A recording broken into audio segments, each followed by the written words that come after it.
Praise the lord. Welcome to the channel. ఆయన in Jesus దాని మహాకృపను బట్టి అందరూ క్షేమంగా ఉన్నారని ఆశిస్తూ ఉన్నాను. ఈ దినం దాని వాక్యం ఆదికాండం 42వ అధ్యాయం 36వ వచనం.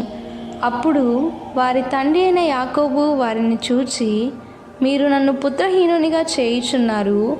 యోసేపు లేడు, షిమ్యోను లేడు, మీరు బెన్యామీనును కూడా తీసుకొని పోవుదురు. ఇవన్నీ నాకు ప్రతికూలముగా ఉన్నవని వారితో చెప్పెను. ఈ దినం మనం యాకోబు యొక్క కుమారుల జీవితం నుండి మరొక విషయాన్ని ధ్యానించబోతా ఉన్నాం. అదేమనగా, యాకోబు యొక్క కుమారులు తన తమ్ముడైన యోసేపును ఇతర దేశానికి అమ్మివేశారు. వారు చేసింది అక్కడ తప్పు, కానీ వారు చేసినప్పుడు అది తప్పుగా వారికి అనిపించలేదు. కానీ ఒకానొక దినమున వారి యొక్క తండ్రి వారి యొక్క తమ్ముళ్ళ గురించి అడుగుతూ ఉన్నప్పుడు వారు ఎటువంటి సమాధానం కూడా చెప్పలేకపోతూ ఉన్నారు.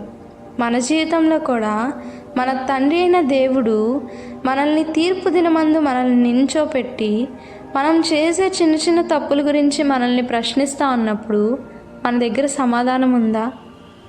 ఒకసారి మనం జ్ఞాపకం చేసుకుందాం. ఇప్పుడు కూడా దేవుడు చెప్పిన త్రోవలో కాకుండా తప్పు త్రోవలో నడుస్తూ ఉన్నామేమో. దేవుడు ఈ దినమందు మనకే బోధిస్తూ ఉన్నారు. మరి అటువంటి వంకర త్రోవల నుండి సరైన త్రోవ అయిన యేసు మార్గం వైపు మనం తిరుగు విధంగా దేవుడు ఆజ్ఞాపిస్తూ ఉన్నాడు.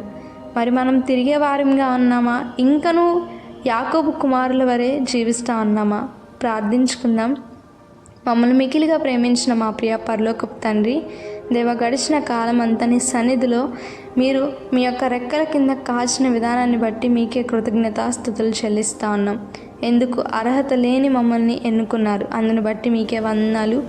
దేవా, మీ చిత్తం ఏమైతే ఉన్నదో ప్రభా నాయన, ఎటువంటి పాపమునకు లోనై ఉన్నామో ఆ పాపము నుండి మీరే విడిపించండి, మీరే సహాయం చేయమని ఈ ప్రార్థన నజరేయును మా ప్రభువును రక్షకుడైన యేసు పరిశుద్ధ నామములో అడిగి వేడుకొని పొంది ఉన్నాం తండ్రి. ఆమెన్. ప్రైజ్